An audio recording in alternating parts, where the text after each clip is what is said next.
Welcome to Create Black. My name is Nguni, and thank you so much for joining me today. So, some of us are familiar with the story of Umkabai Kajana, the Zulu queen who basically made the Zulu nation what it is today. She is the one who is partly responsible for putting Shaka Zulu on the map and as well as eventually destroying him. And one of the fascinating things about her is that she was a twin. And during that time, twins were seen as a bad omen, some sort of a curse. So they had to get rid of one. But because it posed no real threat to anybody, they reconsidered, that way of life. They reconsidered whether or not to actually terminate one of the twins. They decided that since these twins are women, it holds no real power towards the throne. So basically, those twins were able to grow up. But whenever bad things happened, they will always look at it as it's because these two people survived, So I suppose that created Kabai's thick skin because she became really, really powerful, and she was a strategic person, especially in the military.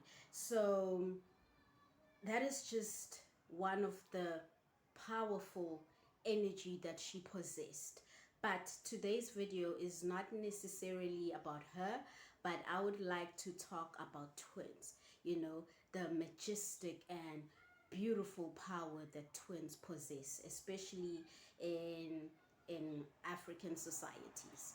So I noticed that in the West, the firstborn twin is regarded as the oldest twin, whereas in the Nguni cultures, the twin who comes out last is essentially the oldest twin. So let me just explain this to you. If you are not even familiar what the Nguni tribes are, it basically refers to Zulu, Xhosa, Swati, and Ndebele tribes. So in my culture, it is believed that the first twin who was conceived leaves their mother's womb the last. So basically, during the time of conception, the first twin who was created is the older twin. However, because that's the first twin, they are not the first one to exit the womb. So the youngest one, because they were conceived after the first one, they generally now are able to go into the world first. They are birthed first. So that's why we say that the oldest twin is actually the one who comes out last, the one who sees the sun last is the oldest twin. Whereas in the West, if you see the sun first, you are the oldest. It doesn't that work that way in our culture. And some of the amazing things that you will notice about twins is that generally the youngest one is more dominating.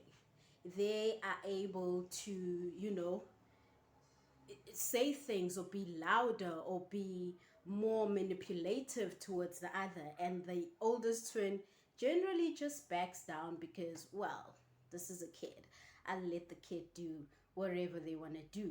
And we all know that twins, with time, they grow up and form this amazing bond, and they eventually have their own language that everybody else is not invited to. However, um, another fascinating thing about twins in our culture is that when you do a traditional ceremony, for example, imbeleko essentially means that it's the first cloth of a baby. So you use one goat, you don't use two, because essentially this is one person. So with imbeleko, we only use one goat. Even though there might be two or three people, you cannot separate them, because the moment you separate them, you are essentially uh, casting a bad omen on them. So we use one belego. So we use one goat.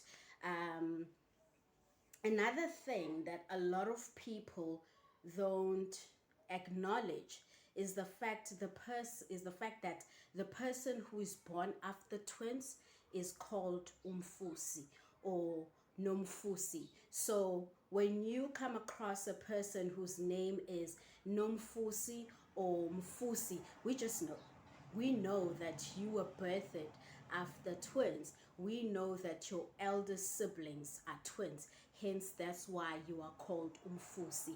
And it's very important to acknowledge the role of umfusi, because generally umfusi lives under the shadow of twins, since it is kind of majestic and powerful, and it overshadows, because it could be two or three people. Essentially, they take up the space. So nobody really pays that much attention to umfusi. And the moment they call a person umfusi, they are embracing that rebellious nature of that person. They are also preventing the person from being a black sheep of the family, because what also tends to happen is that if umfusi has not been acknowledged, they tend to become the black sheep of the family. They tend to be the one whose things always don't work out, or the one who is constantly in trouble, or the one, that basically hurts all the other family members. And what they fail to realize is the fact that the umfusi is not doing that intentionally, but um, umfusi is still in the shadows of the twins. So they have to kind of work as much, or do much more, in order to be seen, and hence they become the black sheep of the family. So what elders used to do is they would just call the person fusi, just to cut out unnecessary drama going on with life. They would call that person umfusi or nomfusi. And another thing that I've noticed is that when a person has been given that name, their life also tends to work out pretty much fine. Whereas if there has not been any form of acknowledgement, their life can somehow be filled with a lot of mishaps. So that's why elders generally called, or a person, nomfusi or umfusi. So yeah, that's another interesting fact. And finally, um if for if one twin were to pass away and the other one is still alive, during the burial, the one who is alive has to go into the grave first and lie on the grave, and then come out of the grave, because this is done to prevent the person from quickly following the twin. Because twins essentially, they have the same kind of energy. They are from essentially one person in a way, even though it's different individuals. But if you don't cut that bond during the burial ceremony, that twin would probably follow their sibling in less than a year, if not quicker. So that's why it is important for us to get the twin to go into the grave first in order to prevent uh, a death to the one who's still alive. So that twin goes into the burial site first. They of course go into the grave first, and then they come out, and only then will the twin be laid to rest. And that has been done for the longest time, and whenever it wasn't done, it was realized that soon after, in less than a year, the second twin kind of passes away as well. So that's why in the Nguni cultures that is done. But overall, twins are one of the most powerful people on earth, and another thing, they have been gifted with a friend for a lifetime, which is something that most of us don't have. But they come with a friend, they come with this unique bond, they come with this, they don't have to look, because everything that they need is essentially right next to them. So they never have to walk through this life alone. And yes, twins are absolutely amazing. And I think it's double the blessings, obviously, or triple. So I think that when it comes to um, African societies, the way that we acknowledge twins is completely different to the way that the West has, become accustomed to acknowledging twins. And let's not make a mistake of actually um, thinking that the Western way is the only way. And I think that's it for today. So thank you so much. And if you made it towards the end, do remember to click that like button.